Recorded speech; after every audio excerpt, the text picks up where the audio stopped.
Hi, I'm Melissa Christopher, and I'm talking to Adam, who recently spent 16 months in our San Francisco office. As you'd imagine, lots of technology companies, and like the majority of our clients, they have been expanding into the UK and other parts of the world. One of the main things that we've been talking about all along, but particularly now in the post-COVID world, is transfer pricing and how it affects our clients. So what you might need to think about over the next few months. Adam, I know you've written an article on it recently.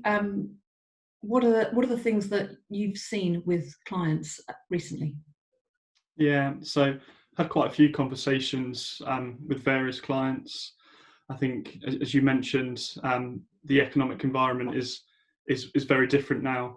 Businesses are being impacted by it at varying extents, but a lot of companies' economic output, their overall profitability, has been impacted as a result of this. And I think because we're already seeing lots of third-party arrangements and transactions changing, such as parties negotiating different credit terms or reducing prices when it comes to various products or services. Much of those are being replicated when it comes to transfer pricing and interconnected or intergroup transactions or payments. One of the first conversations I had actually was around a US headquartered company that has set up a subsidiary in the UK. That subsidiary was primarily there to provide sales and marketing support in that new market and to support the parent company in terms of trying to gain a market share outside of the US. The structure was it was wholly supported and wholly paid for by the parent company on a fixed profit margin or cost plus type agreement that you might be familiar with. And we were looking at the impact, their changing forecasts and the ability for that UK subsidiary to continue carrying out the same level of support during this time, and whether that margin should stay the same, whether it should reduce, or whether it should be eliminated altogether. And I think with that case, it wasn't an immediate answer. It wasn't completely clear cut. It was slightly more nuanced, and the impact was ongoing. And it was what do we do to help justify what those changes look like and make sure that they are reasonable and they can be supported. I think that probably works more easily, doesn't it, where you have got similar third-party arrangements, because obviously that's what we're trying to do with transfer pricing, is reflect those third-party arrangements. What would happen if you weren't connected? And some of our clients, fortunately, have been doing really well. The circumstances have meant that their technology is in greater demand, and perhaps they should even be changing theirs in the opposite direction to what we'd expect.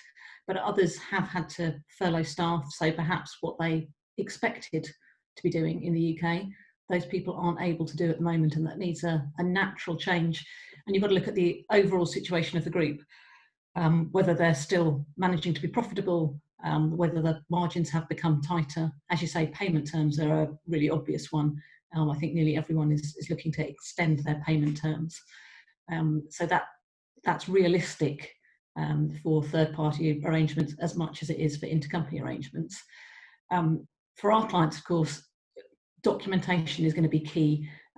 It's definitely a big point here in the UK. I'm sure it is in many other countries, is that if they are having these discussions and renegotiating terms, we want to make sure that those are documented. So should any of the revenue authorities ask why things have changed, and what's the evidence for that change having taken place, when it did, for how long, when perhaps it's going to change back, is making sure that they've got that documentation in place.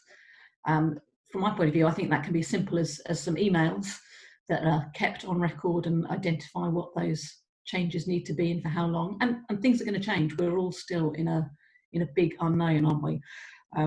We think we might be okay for 2 or 3 months, but if it carries on a lot longer, maybe those changes need to go in place for a matter of months rather than weeks. Yeah, definitely. I think that documentation and what approach you take, it's almost hinged around what is your business, how complex is your business, where is the risk being taken, and how many subsidiaries do you have abroad.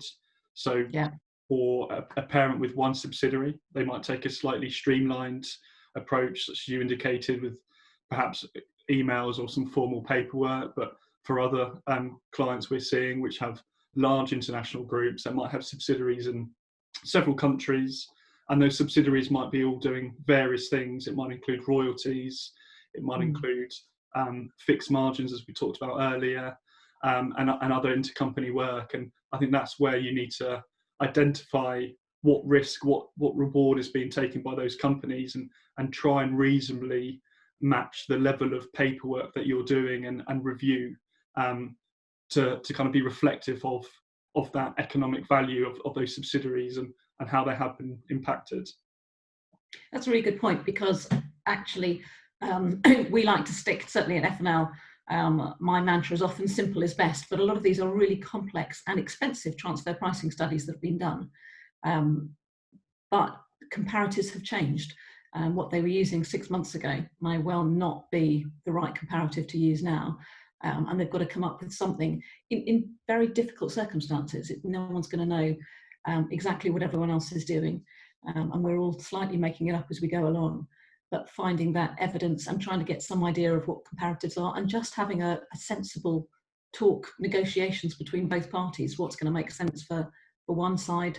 Does it work for the other? Can you look at the group as a whole, as well as looking at that functional analysis that we always do when we're looking at transfer pricing? Who is doing what for whom? Who's taking the risks? Who deserves the rewards? And how long is it viable to carry on doing whatever they're doing under these difficult circumstances?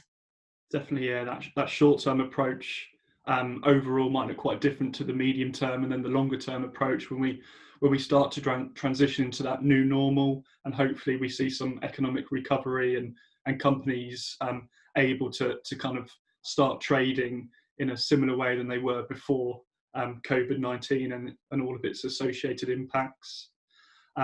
And I think there's also some, there can be some complicated areas. I think one of the conversations I had with an Australian operation was around royalties. And actually royalties can be quite a tricky and complex area. And it wasn't something where we were able to make a decision straight away. We had to take a look at that royalty arrangement and how those payments were being made and on what basis. But there are some ways that you can manage situations where you have an overseas company paying a royalty that's linked to intangible asset or some IP, and are those royalties delayed? Do we build up a royalty holiday where perhaps we only pay a royalty from an overseas subsidiary once it's met some sales targets, which allows for some relief over a period of 3 to 6 months, let's say? So that might be in their documentation already, that there are perhaps unique circumstances where they, for whatever reason, aren't fulfilling one side of the deal, so therefore the contract says that they're allowed to forego payment. I suspect many of the intercompany agreements didn't foresee this sort of circumstance, and perhaps need some appendix or annotation just to ensure that both sides have agreed to it and it is a reasonable position. And I don't think any revenue authority is likely to argue. Most of the revenue authorities are trying to be as understanding as possible, and trying to make sure that they, for example, if you've got individuals stuck in one country where they wouldn't normally be, and therefore they're having to perform their functions from a different country to usual, that's not going to create a taxable permanent establishment in that location. But it is for limited time. If they end up staying there for longer than they needed to, or changing the model that they're working with internationally, then that will necessarily change the tax position of the group. But on a short-term basis, just use a common sense approach, but documentation is going to be key. We all think we're going to remember what we did 6 months ago. I struggle to remember what I did in the morning. So I do think it's really important that there is nice, solid documentation showing the thought process, perhaps the negotiations and the decision. And that may include renewing it in a certain period down the line, if things haven't gone back to normal, or if it's a new normal. Things will undoubtedly change for many companies over the next 6 months that affects them for many years to come. Yeah, I agree with that. I think that what you touched on earlier, the behaviour of the tax authorities. I think that's really interesting. I think we're across lots of countries, certainly what we've seen across Europe and the UK so far is that governments, tax authorities are being generous, they're being considerate to the impact that, of the economy and of the businesses that act in their economy. But I think what we've seen historically and kind of going back to the 2008 financial crisis is often there'll be a period where those tax authorities revert to type. Yeah. And they'll focus on what companies are now doing. Is it reasonable? Is it justifiable? And I think, that new normal, once it approaches, I think we would like to see companies have conversations throughout the period until you get to that new normal. But it doesn't mean at that point you stop talking about transfer pricing. It's just as important. What does that kind of bounce back feel look like? Does it impact your business? Do you keep with the same practices that you kind of put in place now? Or do you see improved financial performance, which allows you to kind of get closer to the original transfer pricing arrangements you had in place? And I think that the tax authorities there will be with a keen eye looking at a lot of those changes to make sure that they are now reflective of a recovering economy. Yeah, some more really good points. I think to conclude on all of that, there needs to be an ongoing conversation with transfer pricing in mind. Normal rules perhaps don't apply, but similarly, or perhaps in an opposite way, the rules are still in existence. You still need to document what you're discussing, and you need to look at the overall position of the group as well as the individual countries and companies that you've got within your group, and make sure that they're all compliant both with local rules and that